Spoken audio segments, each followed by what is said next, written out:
Днес е поредната лекция, в която се срещаме и темата, за която ще обсъждаме и ще говорим, е за радостта, щастието и духовността. Много хора искат да бъдат щастливи. Кой не иска? Всеки един от нас иска да е щастлив. Но кой истински е успял да бъде щастлив? Много често просто се случва така, че щастието е заменено с удоволствие. А удоволствието не е дълбоко. То не ни дава щастие, не ни дава цялостното разбиране и цялостното познание. Може да кажем, че просто и ни манипулира. Ако трябва истински да стигне до духовността, то пътят е през щастието. Може да изпитваме и удоволствие, няма да ги отхвърляме, няма да ги критикуваме. Просто трябва да разберем ясно, че щастието е нещо повече от удоволствието. И щастието не може да го купим, а трябва да направим определени усилия. За да достигнем до щастието, ще ви предложа 4 принципа на древните майстори от лемурийската традиция. Те са много прости. И чрез тези принципи ние можем да достигнем до щастието и чрез щастието и тези принципи, обогатени, свързани, единни, да достигнем до истинската духовност. Кой е първият принцип? Това е умението да поемаш отговорност и предизвикателствата на живота. Да поемаш отговорност. Ще дам прост пример. В момента много млади хора не искат да поемат отговорност за семейство. Техните родители са поели тази отговорност. Къде по-малко, къде повече са успявали, отгледали са ги, дали са им правото на живот, възможност да живеят, да избират, да се усъвършенстват. Сега младите хора не искат да поемат отговорност за семейство. Не искат да поемат отговорност и да осъществят цялостно личностно развитие. Да бъдат полезни за себе си и на обществото. Не искат да поемат отговорност и се крият зад разни фрази хората. И много често аргументът е, че много е трудно в тази държава, много е трудно в тази епоха, много е трудно на тази планета и прочее и прочее.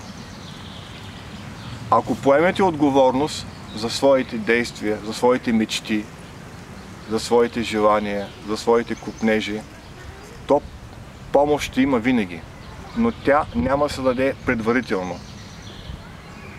Всичко това, което ще получите като помощ, ще получите в процеса, който ще осъществявате. Не предварително. Така че бъдете смели и храбри, поемете отговорност за това, което правите. Не обвинявайте държавата, времето, своите родители, своите учители и който да е. Не обвинявайте и Бог. Бог дава възможности. Изключителни възможности. Вие трябва да ги разберете и да ги приложите чрез първия принцип. Втория принцип е умението да общуваш. Ние трябва да умеем да общуваме. Трябва да умеем да общуваме като хора, като родители, като приятели, като членове на това общество. Да споделяме своите проблеми, да споделяме своите мечти и идеи и да работим заедно. Семейството, ако се споделя, човек не се затваря в рамките на собственото същество, семейството се развива, оцелява и става една възможност хората заедно да живеят в едно пространство на любовта и хармонията. Ако ние имаме проблеми, как нашия партньор ще разбере за тях, ако ние ги крием в главата си? Ако не ги споделяме. Така че споделяйте, говорете. Човек е загубил връзката с природата и в момента не общува с природата. Това е катастрофа. Това е действително катастрофа. Бог присъства навсякъде, във всяка една тревичка, във всяко едно цвете, във всяко едно дърво, във всеки един камък, във всички, във всичко. Ако ние общуваме с природата, ние ще го изживеем, ще бъдем във връзка с Бога, с природата. Ние ще опознаем по-добре себе си и Вселената. Така че ние просто трябва да общуваме. Трябва да общуваме и с същества, които само предполагаме, че съществуват. Много хора са чували, чели, а някои от вас може би са живяли нещо, което ги е свързало с невидимия свят. В нашата природа има много финни невидими същества, които желаят да ни помогнат. Има и небесни такива същества, наричат ги ангели, но просто ние не знаем как да подходим, как да се обърнем към тях, в чие име.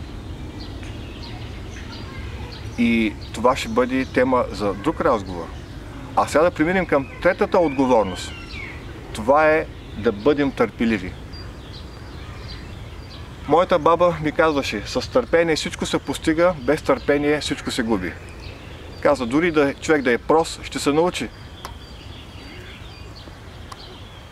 И ще успее.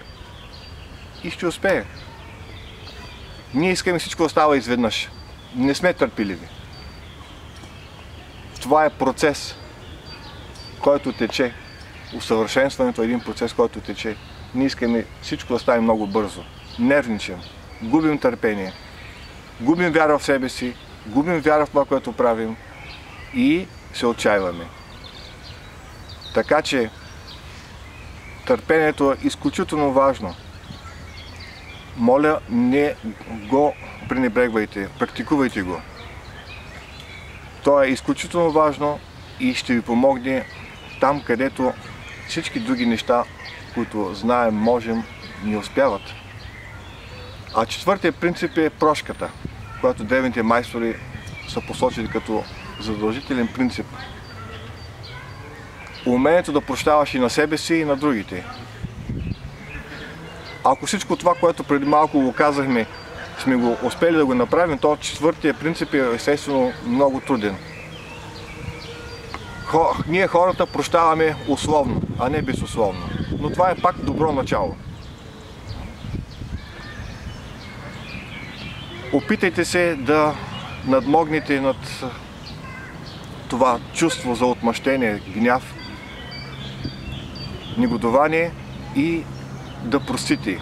Много е важно да простите и на себе си, и на другите. Правете го често. Може да го правите не очи в очи, може да го правите пред самите вас, пред душата ви, пред Бога, в Божественото присъствие. Той е навсякъде. И тогава, когато четирите принципа започне да ги прилагате, надявам се, че вече първото нещо, което е трябвало да направите, да сте ги разбрали. Първо е разбирането. След това ще почнем да прилагаме тези принципи в живота. И тези 4 принципа ще ни доведат до щастието и до любовта. Не можем направо да постигнем любовта. Не можем. Любовта иска от нас да бъдем човечни, да бъдем последователни, да се развием като личности, като хора, да запазим своето полярно съзнание и накрая да достигнем и до така нареченото истинско духовно познание, да познаем какви сме всъщност, че ние сме духовни същества, но в изразени като същества, които са цялостно развити, многоизмерни духовни същества. За това ще стане, обаче, ще говорим, така да се каже, по-късно. Това е краят на тази малка лекция. Благодаря ви за вниманието. Да, стига ли без... Да, така.